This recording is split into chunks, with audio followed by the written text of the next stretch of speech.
shaqaaqadii shalay dhaawaca iyo dhibaatada loogu geystay askartii reer West Virginia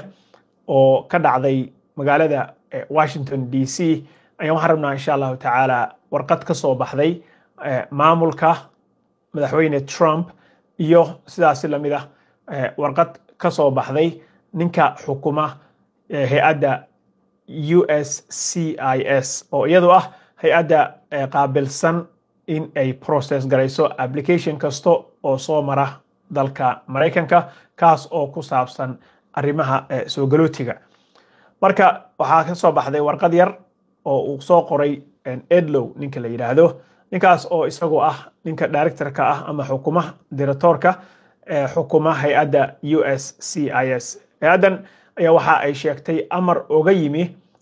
maamulka sare ee madaxweyne Trump kadib shalay dhibaatadii ka dhacday Washington DC. waxa uu madaxweynaha go'aamiyey in application kasto ama arji kasto oo 19 wadan oo markii hore shaki laga qabay muwaadiniintooda eedeyna loogu soo jeedinayay in maamulkii hore ay dadkaas u ogolaadeen in ay soo galaan dalka Mareykanka baa maamulkii Biden 4 sano la soo dhaafay waa anaga inta dhaweyta video ka sameynay. So 19 kaas wadan dadka ka soo galay ayaa waxa uu madaxweynaha amar ku siiyay hay'adda USCIS in ay baaritaan degdeg ah ay ku samayso 19 ka wadanna haddii aan idin kala sheego waxa ay kala yihiin Soomaaliya ka bilaabeyna maadaama anaga Soomaaliya aan nahay of course Soomaaliya, Yemen, Eritrea, Burundi, Congo waa Republic of Congo, Equatorial Guinea, Togo, Chad, Libya, Sudan, Haiti, Cuba, Venezuela, Sierra Leone of course, Afghanistan, Turkmenistan, Myanmar iyo Laos. So 19 kaas wadan muwaadiniinta 19 kaas wadan ka soo jeeda oo sharci qaadatay ama green card ha ahaado ama I-94 ha ahaado ama qof hadda wax sugayo oo aan labada midna haynin oo sharci suga ah waxa ahaade mainly waxa xoog la saari doona haduu Ilaahay idmo waxa uu noqon doonaa madaxweynaha yiri oo amar lagu siiyay hay'adda USCIS in ay shaqo adag ka qabato 19 kaas wadan oo markii horeba ay saarnayd cunaqabataynta. mar la weydiiyay su'aashan ninkaas Edlow oo la dhahay maxaad yaa waayo wadamada shakiga ama dareenka uu ka qabo dalkan Mareykanka. So isaga madaxweynaha wuxuu isticmaalay countries of concern wadamada aan ka qabno walwalka markii horeba yaa waayo markii la dhahay 19 kaas wadan oo hadda aan idin sheegay ayuu wuxuu dhahay Mr. Edlow waxa dib u fiirisaan bishii June sanadkii la soo dhaafay travel banki la soo rogay wadamadii loo diiday dalka Mareykanka inay si fudud ku soo galaan liiskaas fiiriya. Marka liiskii markaan fiiriyay waxa ii soo baxday 19 kaas wadan. Of course anaga Soomaaliya nahay, Soomaaliya kamid waa kamid dalka Soomaaliya waa kamid, Yemen waa kamid, waa Eritrea waa kamid, Sudan, Chad, Libya, Togo of course. Africa haddaan idin sheego Sierra Leone, Equatorial Guinea iyo Republic of Congo. intaasoo wadan baa Africa kaga jirta. Eritrea, Yemen, not Yemen actually, Eritrea, Somalia, Burundi, Congo, Equatorial Guinea, Sierra Leone, Chad iyo Libya waaye iyo Sudan of course. Marka wadamadaas ayaa waxa madaxweynaha uu amar ku siiyay in dib u eegis lagu sameeyo application kasto gaar ahaan hataa wuxuu ka hadlayaa dadka qaatay green cardka. nimankii reer Afghanistan iyagu shalay ninka dhibaatada geystay awgiis waxa dhacday in iyaga totally la joojiyo wax application ah oo wadankaas ka socda oo la qaabilayo haba yaraatay ma jirto. maantana waxa la raaciyay in warqadaas kale ay soo baxday oo 19 ka wadan oo markii horeba buuq kaga furaa xagga travel banka oo dalkan loo diidanayo laga joojiyay in lagu soo daray liiska. marka 19 ka wadan fiiriya ayuu yiri ninkaas odayga ah markii la weydiiyay dadka kamidka ah wadamadaas dib ha loo eego buu yiri wadamadii hore aan u mamnuucnay baan dib u eegi doonaa applicationadooda. So qof kasta oo wadamada ka soo jeeda oo qaatay green card maanta wuxuu ku jiraa baxar aadaa le aada dib ayaa loo eegi doonaa markii hore waxay ahayd dad gaar ah in dib loo yarafiyeeyo applicationadooda maadaama madaxweynaha uu ku eedeynayay maamulkii hore in uu si degdegsiye ah wax u sameeyey tan kale markii la wareysanayay Mr. Edlow oo isagu ah directorka USCIS ayaa waxa uu sheegay dalka Mareykanka uma rabna buu yiri in aan mas'uul ka noqono shaqo xumadii iyo dadkii iska soo xaroonayay iyo nidaam darradii maamulkii naga horreeyay ama resettlement programkii uu sameeyay ninkan hadda odayga ah oo dhibaatada geystay oo askarta xabadeeyay ayaa waxa ay sheegeen in sanadkii hore la siiyay sharciga oo sharci isaga asylumkiisii oo magangelidoonkiisii la ansixiyaba oo loo ogolaaday dalka inuu joogo oo ka shaqaysto oo I-94kiisii wixiisa waaba la siiyaba ninkan odaga ah ayaa waxa uu ku imaaday baa la yiri program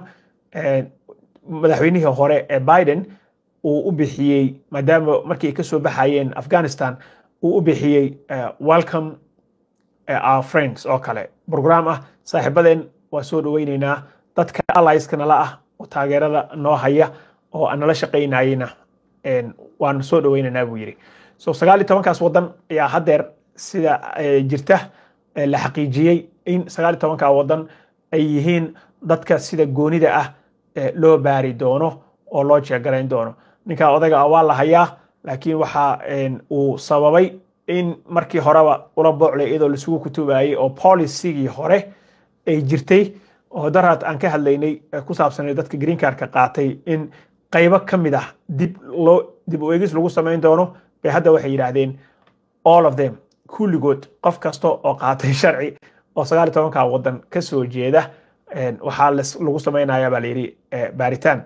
oo dib u eegis ayaa lagu samayn doonaa sidaan hore idinku sheegay maalinkii dhaweyto ninkii lawyerka ahaa ee Soomaaliga ahaa Cabdulwaahid baa la yiraahdaa jeclahay ninka Minneapolis jooga maanta taa uu soo galiyay arrinkan isaga ah ka hadalkiisa wuxuu soo jeedinayay qofka haddii ay u yeerto hay'adda ICE Immigration and Customs Enforcement in uusan interview siinin isaga oo aan haysan lawyer marka arrinkan isaga ah oo dhibaatada ah oo dhacay shalay ka dhacay Washington DC already waxa la dareemayaa saakay dhibaatadii uu geystay maanta already waa la dareensan yahay dad fara badan ayaa loo soo jeedaa tan labaad oo aan rabo inaan idinku daro hadduu ilaahay idmo waxaan daawaday waraysi laga qaaday nin oday ah oo la taliye u ah madaxweyne Donald Trump ninkaas la taliyaha ah ayaa waxa uu sheegay isaga oo waraysi laga qaadayay podcast waraysi dad aad badan ay loo daawado oo waliba podcastigaas uu yahay podcast qolyahan xagga gacanta midig ee conservatives-ka ay xukumaan ayaa waraysigaas wuxuu ku sheegay in Minneapolis loo soo socdo isbuucyada soo socdo wuxuu yiri maalmaha soo socda ama isbuucii soo socdo waxaa loo soo diri doonaa buu yiri stateka Minnesota gaar ahaan magaalada Minneapolis iyo adiga meesha Soomaalida ay concentrated ku tahay u fara badan tahay in loo soo diri doono ciidamo National Guard ah ciidamo ICE ah iyo ciidamo Border Patrol ah oo kuwa kulli waa ku saabsan arrimaha immigrationka marka wuxuu sheegay ninkaas odayga ah waxaan ku dhihi lahaa buu yiri waliba si gaar ah isagoo Soomaalida u bartilmaameedsanayo dadka Soomaalida ah ee ku nool gobolka Minnesota gaar ahaan kuwa Minneapolis ku nool in ay sii diyaariyaan actually in general wuxuu dhahay gobolka Minnesota dadka ku nool app baa jira appkaas oo la yiraahdo CBP app baa la yiraahdaa appkaas waxaa ku samayn kartaa haddaad rabto inaad self deportation isku samayso adiga aad istarxiisho oo iyaga appka iska tarxiili kartaa oo aad marka waxay ku leeyihiin haddii annaga aan ku soo qabanno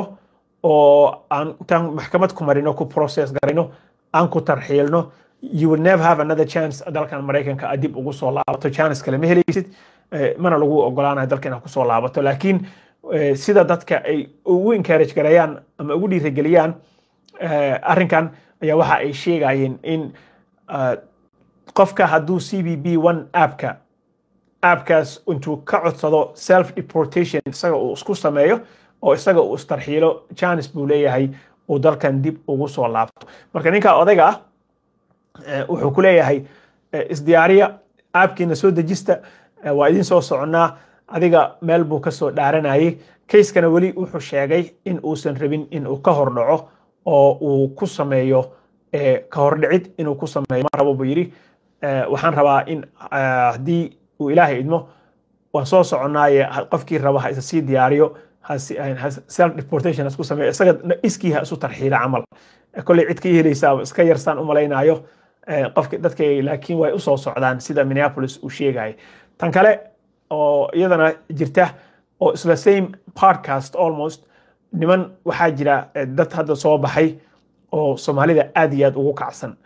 dadkaas iyaga ah waa qolyaha conservative-ka ah waxaana ay gudbinayaan narrative ama sheeko dhisan oo isku daba xirxiran oo nidaamsan oo ay ugu talagaleen Soomaalida in ay ku dhibaateeyaan dadkaas mid ka